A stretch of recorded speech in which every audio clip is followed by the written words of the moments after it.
بسم اللہ الرحمن الرحیم۔ السلام علیکم ورحمۃ اللہ وبرکاتہ۔ عزیز طلبہ، آج آثار السنن کا سبق نمبر 110 ہے اور اس سبق کے اندر ہم باب الاعتدال والطمانینۃ فی الرکوع والسجود، یعنی رکوع اور سجدے میں اعتدال، یہ والا باب پڑھیں گے۔ اور اس باب کے تحت یہ مسئلہ بیان ہوتا ہے کہ تعدیل ارکان واجب ہے یا فرض ہے۔ اس باب کے تحت علامہ نووی رحمہ اللہ تعالی نے 7 احادیث ذکر کی ہیں جن میں تعدیل ارکان کا مسئلہ بیان ہوا ہے۔ آج کے سبق میں ہم ان احادیث کا ترجمہ، تشریح اور اس مسئلے کی تفصیل پڑھیں گے۔ باب الاعتدال والطمانینۃ فی الرکوع والسجود، اس کا پہلی حدیث ہے عن ابی ہریرہ رضی اللہ تعالی عنہ ان النبی صلی اللہ علیہ وسلم دخل المسجد فدخل رجل فصلى ثم جاء فسلم على النبي صلی اللہ علیہ وسلم فرد علیہ النبی صلی اللہ علیہ وسلم فقال ارجع فصلی فإنك لم تصلی فصلى ثم جاء فسلم على النبي صلی اللہ علیہ وسلم فقال ارجع فصلی فإنك لم تصلی ثلاثا فقال والذي بعثك بالحق ما أحسن غيره فعلمني فقال إذا قمت إلى الصلاة فكبر ثم قرأ ما تيسر معك من القرآن ثم اركع حتى تطمئن راكعا ثم ارفع حتى تعتدل قائما ثم اسجد حتى تطمئن ساجدا ثم ارفع حتى تطمئن جالسا ثم اسجد حتى تطمئن ساجدا ثم افعل ذلك في صلاتك كلها، رواہ الشیخان۔ اس حدیث کا ترجمہ یہ ہے کہ حضرت ابو ہریرہ رضی اللہ تعالی عنہ سے مروی ہے، وہ فرماتے ہیں کہ نبی کریم صلی اللہ علیہ وسلم داخل المسجد، مسجد میں تشریف لائے، فداخل رجل، تو ایک شخص نے آیا، فصلی، اس نے نماز پڑھی، ثم جاء، پھر وہ آیا، فسلم علی النبی صلی اللہ علیہ وسلم، تو آ کر آپ صلی اللہ علیہ وسلم کو سلام پیش کیا، فرد علی نبی صلی اللہ علیہ وسلم، آپ نے اس سلام کا جواب دیا، فقال، پھر فرمایا ارجع فصلی فإنک لم تصلی، لوٹ کر نماز دوبارہ پڑھو، تم نے نماز نہیں پڑھی۔ وہ نماز پڑھ کر پھر آیا، فسلم علی النبی، پھر آپ صلی اللہ علیہ وسلم کو سلام پیش کیا، فقال، تو آپ نے فرمایا ارجع فصلی فإنک لم تصلی، لوٹ کر نماز دوبارہ پڑھو، تم نے نماز نہیں پڑھی، ثلاثاً، یہ آپ نے 3 مرتبہ فرمایا۔ فقال، پھر اس شخص نے کہا والذی بعثک بالحق ما احسن غیرہ فعلمنی، اس ذات کی قسم جس نے آپ کو حق کے ساتھ مبعوث فرمایا ہے، میں اس سے اچھی نماز نہیں پڑھ سکتا یا اس سے بہتر طریقے پر نماز نہیں پڑھ سکتا، فعلمنی، آپ مجھے سکھا دیجئے۔ فقال، تو آپ صلی اللہ علیہ وسلم فرمایا جب تو نماز کے لیے کھڑا ہو تو فکبر، تو تکبیر کہو، ثم اقرأ ما تیسر معک من القرآن، پھر قرآن پاک میں سے تمہیں جو آسان لگے وہ پڑھو، ثم ارکع حتی تطمئن راکعا، پھر رکوع کرو یہاں تک کہ جب تمہیں رکوع کی حالت میں اطمینان ہو جائے، ثم ارفع حتی تعتدل قائما، پھر رکوع سے اٹھو یہاں تک کہ تم سیدھے کھڑے ہو جاؤ، ثم اسجد حتی تطمئن ساجدا، پھر سجدہ کرو یہاں تک کہ تمہیں سجدے کی حالت میں اطمینان حاصل ہو جائے، ثم ارفع حتی تطمئن جالسا، پھر سجدے سے اٹھو، حتی تطمئن جالسا، یہاں تک کہ تم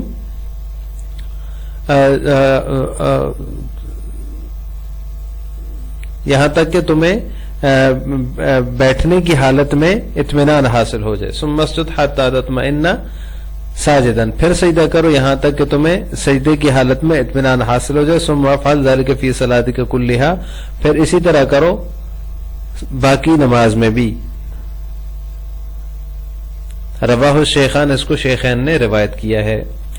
اس باب کے تحت فقہا جو ہے وہ ایک مسئلہ جو ہے وہ تعدیل ارکان کا جو مسئلہ ہے وہ بیان کرتے ہیں۔ تو تعدیل ارکان کہتے ہیں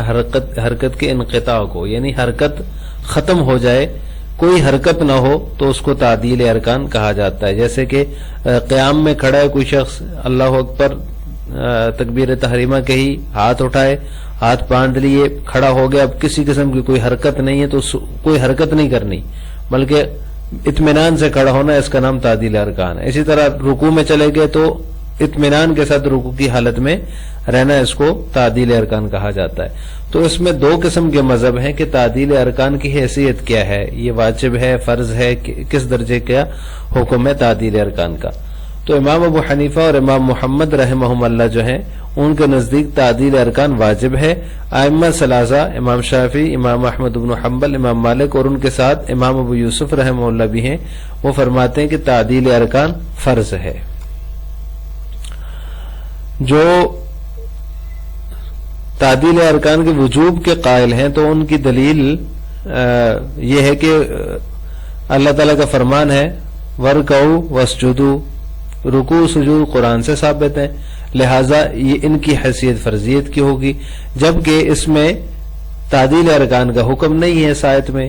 نہ ہی کسی اور آیت میں، تو یہ خبر واحد سے ثابت ہے، اور جو چیز خبر واحد سے ثابت ہوتی ہے اس کا درجہ وجوب کا ہوتا ہے، لہذا وہ واجب ہوگا. اگر ہم اس کو بھی واجب فرض قرار دیتے ہیں تعدیل ارکان کو بھی، جو کہ خبر واحد سے ثابت ہے، تو یہ کتاب اللہ پر زیادتی ہوگی، اور کتاب اللہ پر خبر واحد سے زیادتی جائز نہیں ہے. اس وجہ سے وہ حضرات اس کے وجوب کے قائل ہیں، وہ فرماتے ہیں کہ تعدیل ارکان واجب ہے.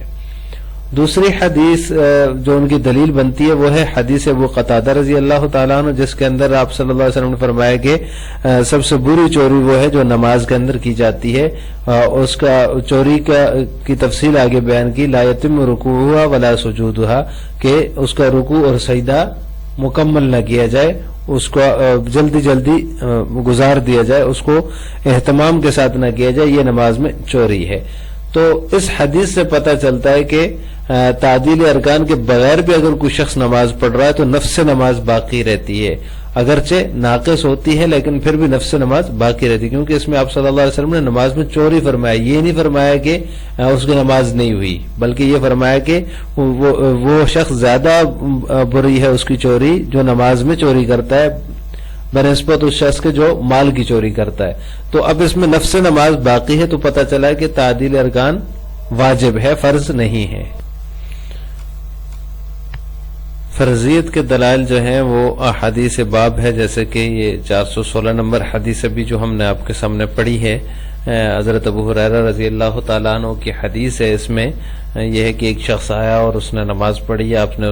فرمایا کہ جاؤ دوبارہ نماز پڑھو، تم نے نماز نہیں پڑھی. 2 مرتبہ 3 مرتبہ آپ صلی اللہ علیہ وسلم نے اس کو دوبارہ بھیجا. تو پھر اس نے کہا یا رسول اللہ مجھے سکھا دیجئے، میں تو اس سے اچھی نہیں پڑھ سکتا. تو پھر آپ صلی اللہ علیہ وسلم نے اسے فرمایا کہ اس طرح پڑھو، تکبیر کہو، پھر جو ہے آگے رکوع کرو تو حتی تطمئن راکعا ثم ارفع حتی تعتدل قائما ثم اسجد حتی تطمئن ساجدا، سجدے کی حالت میں بھی اطمینان حاصل کرو، رکوع کی حالت میں بھی، قومے کی حالت میں بھی، اور اسی طرح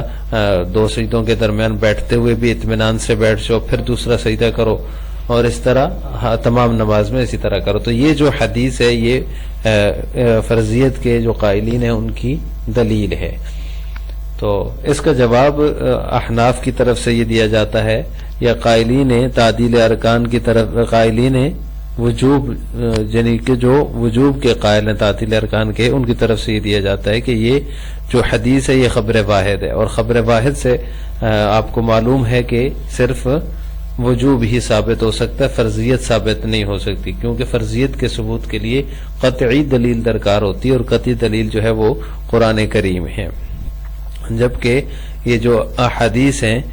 جن سے آپ تعدیل ارکان کی فرضیت ثابت کر رہے ہیں یہ خبر واحد ہے، اور خبر واحد سے صرف وجوب ہی ثابت ہو سکتا ہے. اور دوسری بات یہ ہے کہ دوسرا جواب یہ ہے کہ یہاں جو آپ نے فرمایا لم تصلی فإنک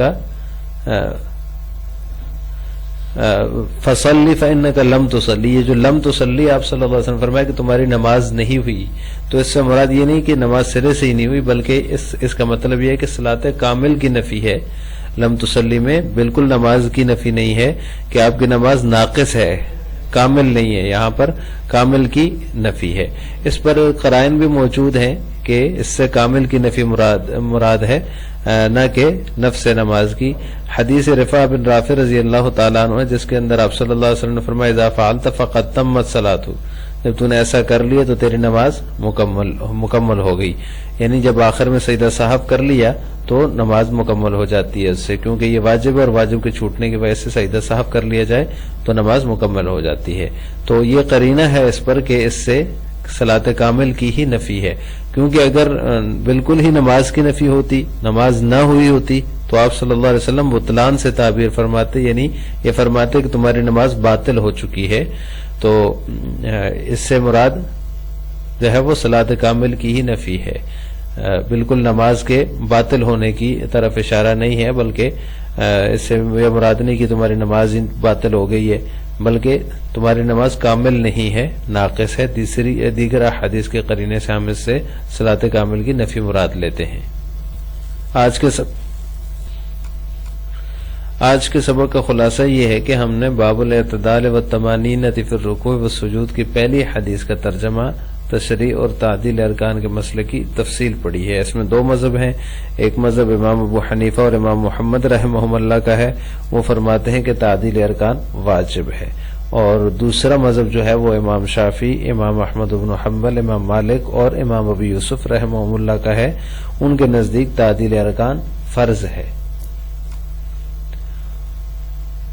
آخر میں آپ سے دو سوال ہیں کہ تعدیل ارکان کسے کہتے ہیں. ایک سوال یہ ہے، اس کا جواب آپ نے کمنٹ باکس میں دینا ہے. نمبر 2، کیا تعدیل ارکان فرض ہے؟ اس کا جواب بھی آپ نے